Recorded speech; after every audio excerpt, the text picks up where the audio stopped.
Welcome to Asana class number 13, the final class of the spring series for Asana. Keep in mind that for each Asana class, there is a pranayama class, breathing practice with the same number identifying it, and then there's a guided meditation that will also be identified with the same number. So we've gone through all 5 yamas and all 5 niyamas. And I think if you really see them all together, you'll understand that it's taking you from ahimsa, no harm, down to the best agency that you can use for your own experience. And this is the path that gets you there. Ahimsa means no harm. That's the yama. The niyama number 1 that matches up is shaucha, which means cleanliness or uniqueness. Your experience. We're all neurodiverse. There's really not a whole lot of neurotypical because no 2 people are the same, not even identical twins. We are not the same one to another. So you need to find your unique experience and identity. And then you need to do no harm, not violate what you know about yourself. And so that takes us to satya, the second yama, and that means truth, but I think the truth is your authentic experience, which matches up with santosha, the second niyama, which means contentment. To be content with your authentic experience. That's going to be a measure of self-care as well. Then the third yama is asteya, which means literally not stealing, but I like to apply it to having your experience and not, remember, ego, no amigo. If you were in a group class, you wouldn't be looking at what everyone else can do or can't do. You would be experiencing your own situation, respecting your body. And asteya matches up with the third niyama, which was tapas. Tapas can mean heat or discipline or even work, but to also have an acceptance of the self-care that your body needs. Maybe you need a little more sleep than your partner or your friends. Maybe you need less. What foods, what of the 3, how you arrange the 3 macros, protein, fat, and carbs, is going to be different than how the next person you talk to about food arranges those things. And so an acceptance of the self-care work that you need to do. And one of the ways that you can really mark your progress is the 4th yama, brahmacharya, which is attention to your own personal growth. You're going to notice, I've been doing this a few times and now I do forward bend and my head is closer to the chair. Or my breath ratio has changed from a total of 3 and 3 and now I'm 4 and 4. Notice those things. Notice those things. And the way to do it is with svadhyaya, the 4th niyama, self-study. They just match up so nicely. You will begin to notice how the self-care that you put in does change things. By noticing my breath tolerates more exercise. My body can move more freely and smoothly. You're going to study those things and notice and begin to correlate cause and effect. I slept well last night and now my breath was pretty smooth today. Those sort of things will tie in. And the last yama is aparigraha, which I translate to mean to be self-sufficient, to be able to take care of your own needs to the best of your ability, and to make your dependencies interdependent. Not codependent, not dependent, but interdependent with other folks. Maybe that's easiest too with other folks who are interested in self-care and their own personal growth. And the way you become more self-sufficient is Ishvara Pranidhana, the last niyama, which I translate to mean the power or agency to devote care to your own life. So, ahimsa, no harm, and how do we do this? We use our agency, our choices, to address things that keep us healthy. So, let's do some of that. Find your seat again. Come forward, it's the same seat. Sits bones. Thighs are free of the chair, knees and feet are hip-width apart, feet are parallel, and your heels are over top of your knees. Take a long, gentle inhale. Ooh, I forgot something. Pull your feet in, stack your pelvis, let your spine stack up long and tall. So make sure that you've got your seat. Pull your feet towards you, angle that pelvis, lift your chest, not your ribs, but your chest. Your chin will come up a little bit. And this is very important, this positioning, because we're a culture that drives and types and reads. And when we do that, we're almost making a fetal curve to our spines. Spines can't sustain that for long without it congesting organs and changing how your structures support each other. So we want to practice a nice long spine. Pull the feet in, the pelvis tilts. That creates your lumbar curve. You're meant to have a little bit of a chest, upper back curve. And then the cervical curve goes the opposite direction. These are all the curves that we learn when we're a baby. First, we learn to lift our head. That's the cervical curve. Then we learn to sit up. That's the kyphotic curve. When we learn to stand up, that's the lumbar curve developing. So find that curve in your body. And then take a long, gentle inhale. And on exhale, close eyes if that's comfortable. If not, leave slits to just look at your hands in your lap. Bring your attention to the breath in your nose. Just feel it. The temperatures, the textures, the moisture even maybe.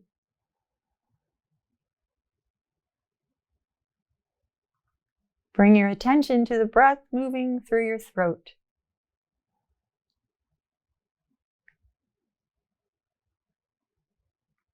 Chest.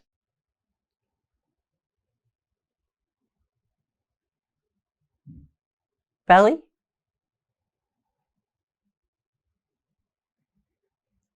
And then the little triangle. Feel your diaphragm go up, go down with inhale, up with exhale.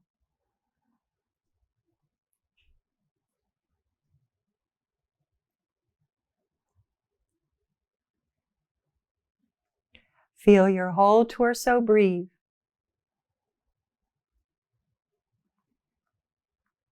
And with your next inhale, bring eyes open. Take a moment, notice how you feel.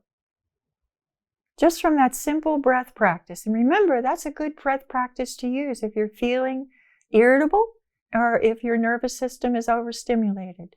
So let's check out our backs. We're going to go wide. Remember, you want your thighs and knees to point right at the second space between second and third toe. Same on both sides. Hands are on your thighs, and we still have that nice long spine, which we're going to keep straight as long as we can. Inhale here, and then hinging at the hips. Exhale down. When you can't go any farther, begin to hang. Bring your attention to the breath, moving your belly, and take a nice long inhale. On exhale, soften that low belly and let the spine hang from the tailbone. Feels like it becomes a little longer. Maybe you feel the stretching in a very satisfying way. Bring your attention to your upper belly as you inhale. And on exhale, soften that upper belly completely. Now everything from the ribs to the tailbone is hanging from the tailbone. Your next inhale, focus on your chest and upper back. And on exhale, soften. Let your shoulders release, your neck be limp, your head hang freely.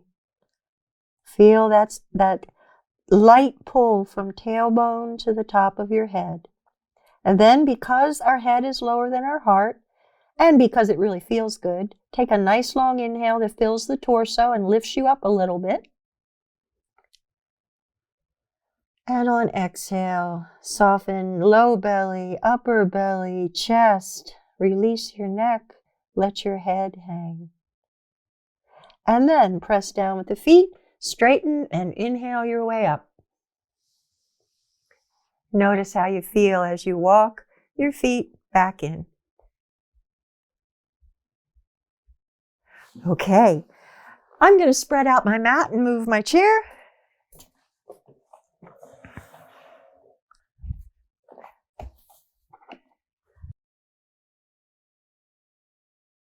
The legs at the front of the chair are anchoring my mat. Your chair will be strong and steady, and it will also be pushed up against something sturdy. So, check out your breath ratio that you have today. Maybe it's a 3-3, maybe it's a 4-4, maybe it's 5-5. Whatever works for you, because you're going to need to know that in a minute. We're going to add do the half sun salutation and add in the little back and forth stretch that feels so nice. And it's really, really accentuated by breath awareness.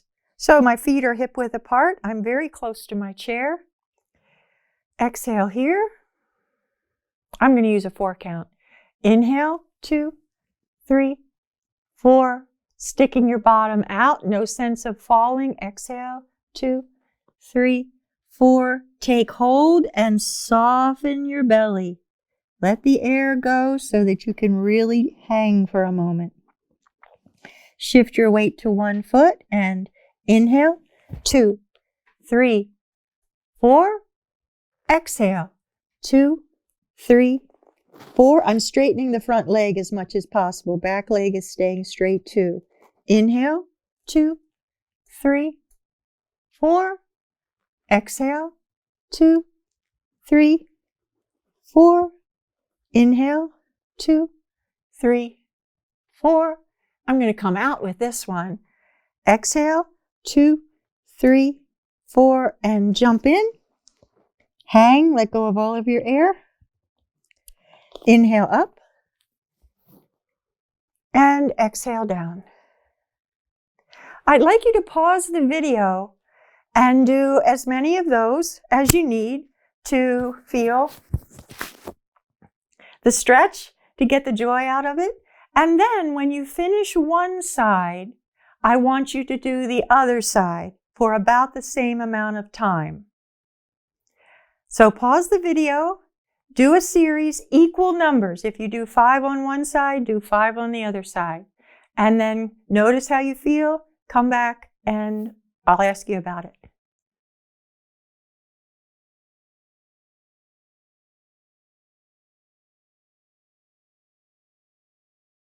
So, take a moment to notice how you feel. Notice what your breath is doing. Notice any parts of your body that want to have a little conversation with you. And we'll move on to a pose on the floor that's also a really interesting use of breath. Breath has 4 components. There's inhale, the pause after inhale, then exhale, then the pause after exhale. We start with inhale and exhale, which is the first and third phases of breath. And then if we're going to add anything next, we go to the pause after exhale. The pause after inhale is very stimulating, and I don't use that in early practices very much at all. So we're going to lie on the floor and do a pose. And if your breath practice is maybe a 4-4 or a 5-5, you can experience the pause after exhale. If that's uncomfortable, don't do it. But I wanted you to understand the 4 components of breath. So I'm going to make my way to the floor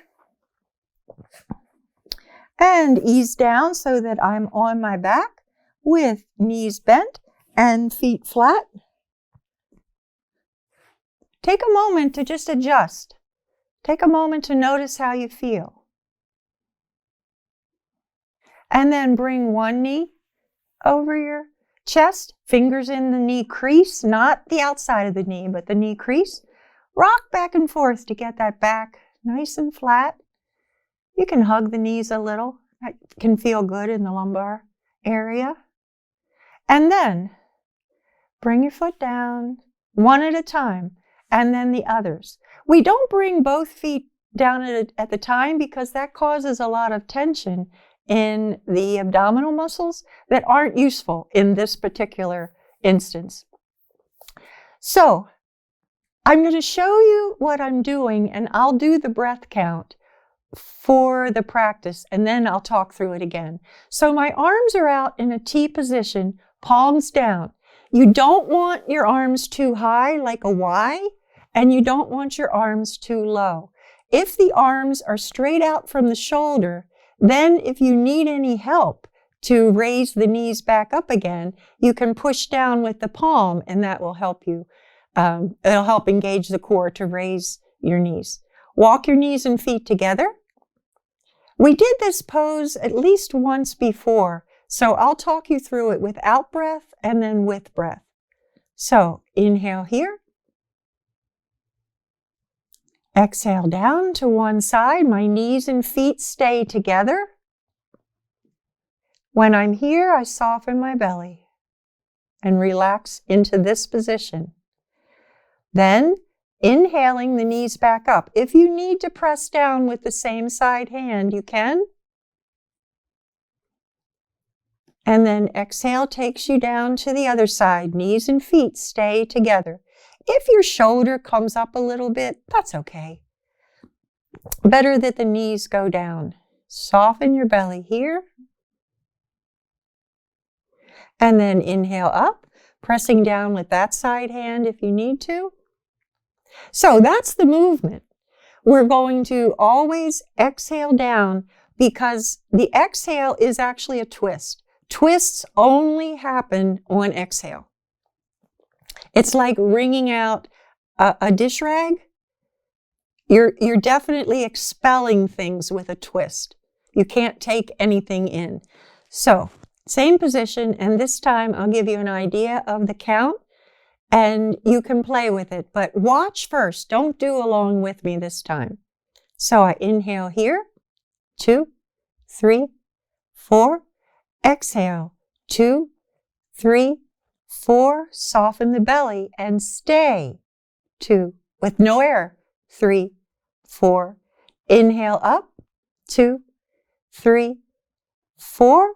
Exhale down. 2, 3, 4. Soften that belly. Pause. 2, 3, 4. Inhale up. 2, 3, 4. So this is the important part that I want you to really respect in your body. If 4-4 or 5-5 is all you have and you're uncomfortable pausing after exhale, please don't.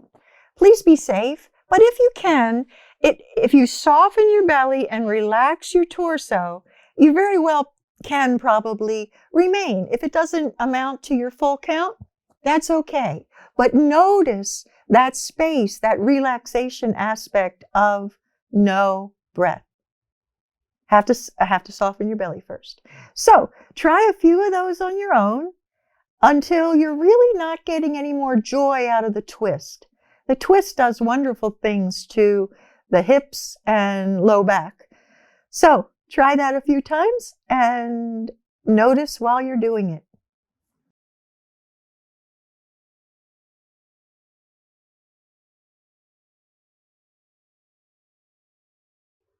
Okay, notice how you feel.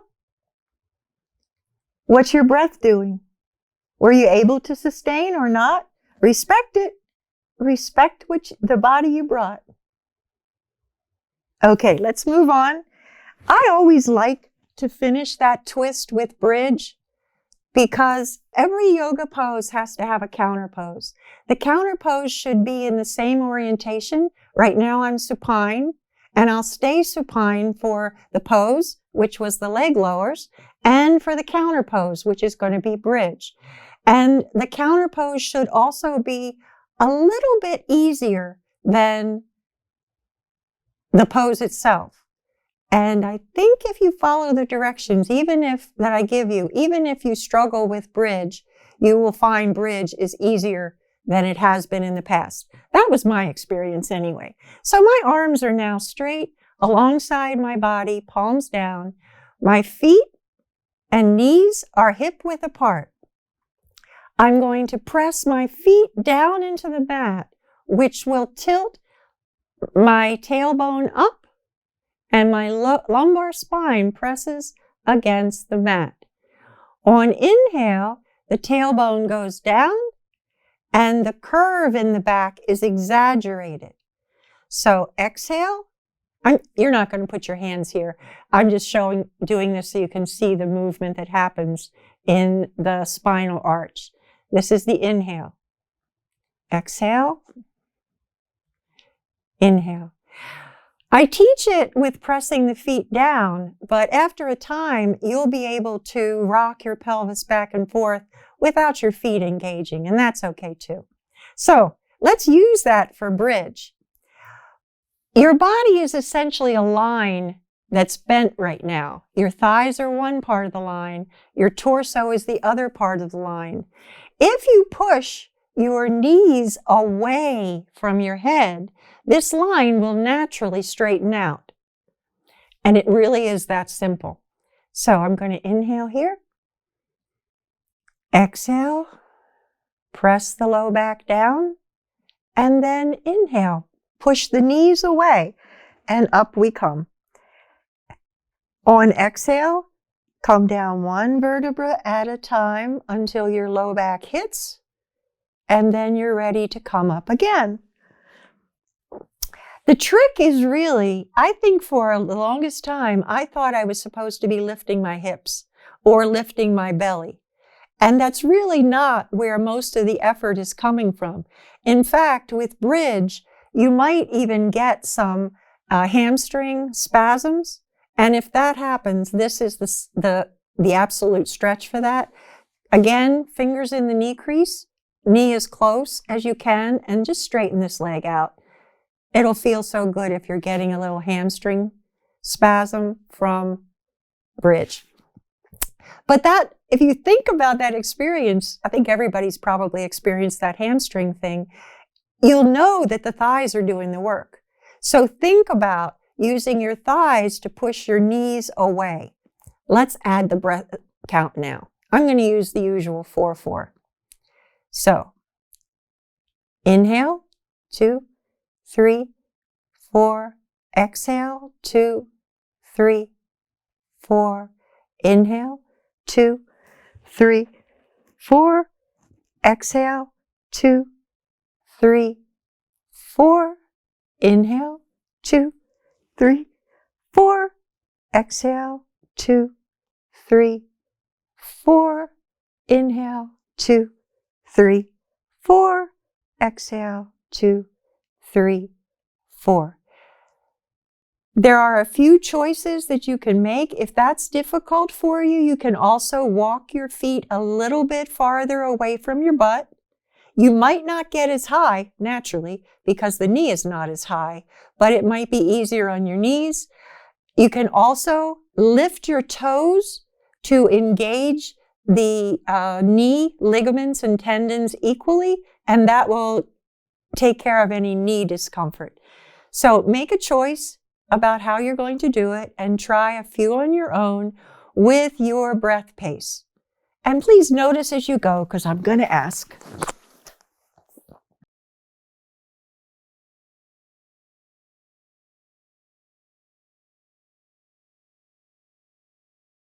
So notice how you feel.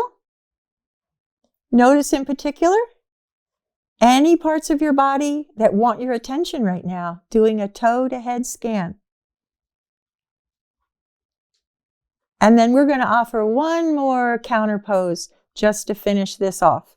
And this is one that we've done before too. So bring one knee over your chest, fingers in the knee crease. The other knee over the chest, fingers in the knee crease. Rock back and forth to get the low back flat. And then remember, I give you 3 options. Knees together, knees shoulder width apart, and knees wider than your torso. And you're going to try each of the 3. I'm going to talk you through it right now. And then when you pause the video, you'll use the one that gave you the most bang for your buck. in terms of stretching your hips, your low back, maybe even your thighs and legs. So I'm together, knees are together. Inhale away until the arms are straight. And then let the hips, not the arms, bring your knees towards your chest. And when you're close, you can give a little hug with the arms. Now, position those knees about hip width apart. Inhale away until the arms are straight. And then let your hips bring the knees back to the chest. You're coming in wider, of course, and then give a little hug. And now we're going to position the knees wider than the torso. Inhale away. Straight arms.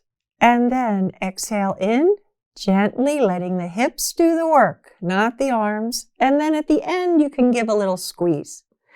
So while you were doing those with me, one of them felt better than the others, gave you a deeper stretch, and that's the one that I suggest you choose.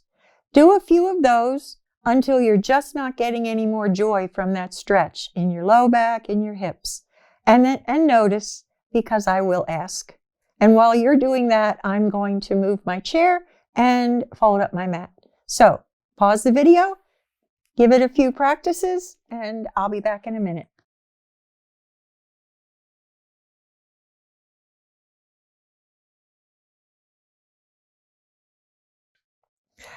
So take a moment to notice how you felt from bringing your knees into your chest. You've already, I hope, made your way back up to sitting on your chair. If you haven't, take a moment to do that now. You can use the chair to get up.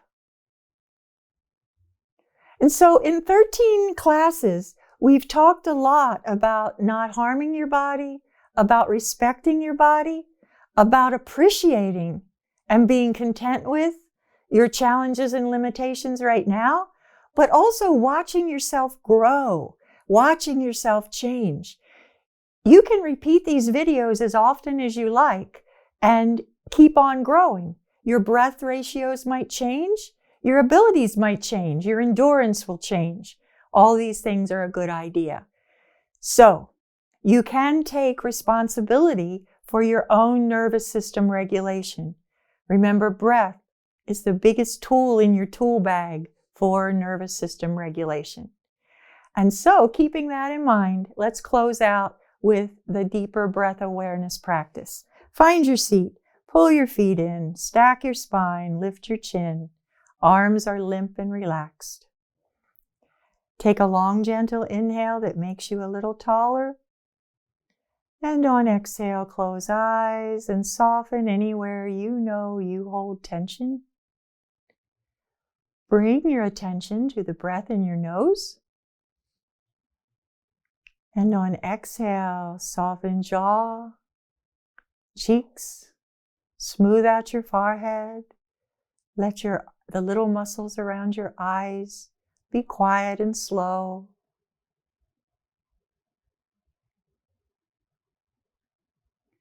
Bring your attention to the breath moving through your throat. And on exhale, soften that space between ears and shoulders. Let your shoulders melt down, your neck be long and soft. Your chin probably comes up a little bit, and you can really feel those curves in your spine, all lined up to do their job most efficiently. Then bring your attention to the breath moving your chest. And on exhale, soften the space between shoulders and arms so that arms can be limp and soft. And then bring your attention to how breath moves belly. And on exhale, soften that space between hips and legs. Feel yourself balanced on your pelvic floor, on your tailbone. Feel your spine stacked up. And then in this optimal position for breathing, come into that little triangle between the bottom of your breastbone and your navel. And either with your hand or with your inner awareness, watch your diaphragm go down on inhale and up on exhale for a few breaths.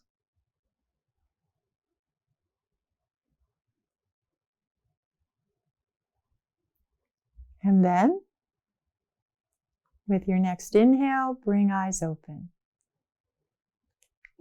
So, thank you for hanging in for 13 asana classes. I hope you've also so far done the first 12 pranayama and meditation classes. You're going to need to begin to think about your time allotment for yoga too. Begin to notice how much time you're taking, and maybe that will have some impact on whether you do 5 or 3 repetitions when I ask you to pause. But it is really important. Asana prepares you for pranayama. So right now, you're primed to enjoy class 13 of pranayama. And pranayama primes you to be really receptive to meditation. I can't tell you how many people have told me that they can't meditate because their mind's too busy or they can't sit still. Yoga's taking care of most of those concerns for you so that you're prepared for meditation, which is the ultimate goal and the most effective tool for nervous system regulation. Breath facilitates it. Meditation cements it into your nervous system, into use of the parasympathetic system as your default mode. So if you have any questions, please leave comments or messages on social media or the website or send me an email. And I thank you very much for your attention and time. I hope you enjoyed it. I think you're supposed to say that's a wrap. That's okay. All right, stay there.